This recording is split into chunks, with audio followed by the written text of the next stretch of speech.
What's up again, guys? Plamoguy here, and if you've been following me on Instagram, you might have seen my post of my 2019 Plamo haul.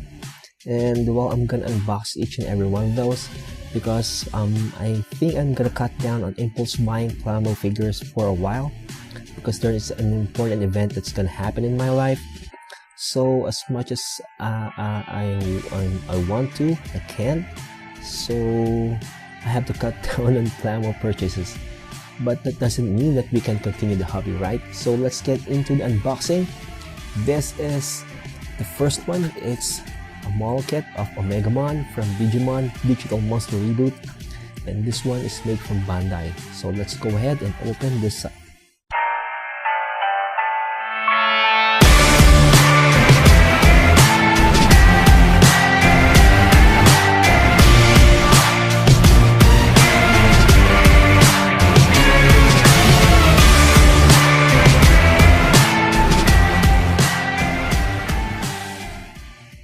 Now taking a look at the model kit right here, this is the box. It's a rather fairly standard size box, like most high grades, most big high grades. So there you go, the gimmicks, everything here, the model, the line art that they take it from. So there we go. This is priced at 3,800 yen, but I got this at a HLJ sale, so I got it for a cheaper price than that.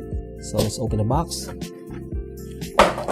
And first we have, oh my god, those threaded foils. Although I believe that you can't replicate these symbols, I don't know what those are.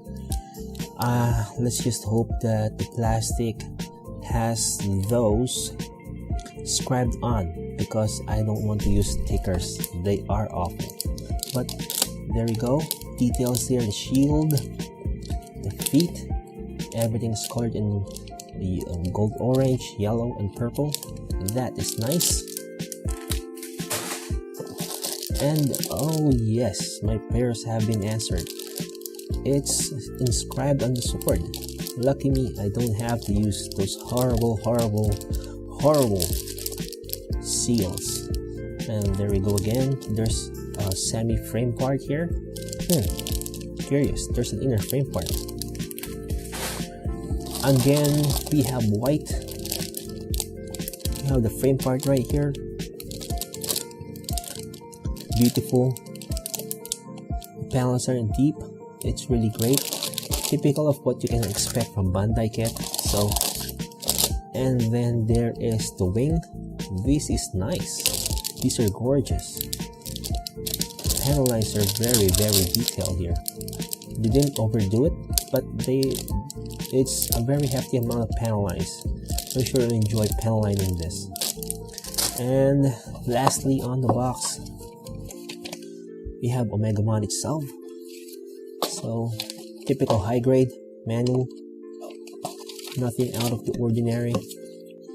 And there we go, poses, what you can do, how to put the sword in, how to put the blaster in, and the cape.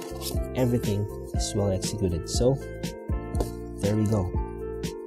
And well, since this is a pretty short kit, I guess I'll just have to make this now. So go ahead and follow me as we go build this figure.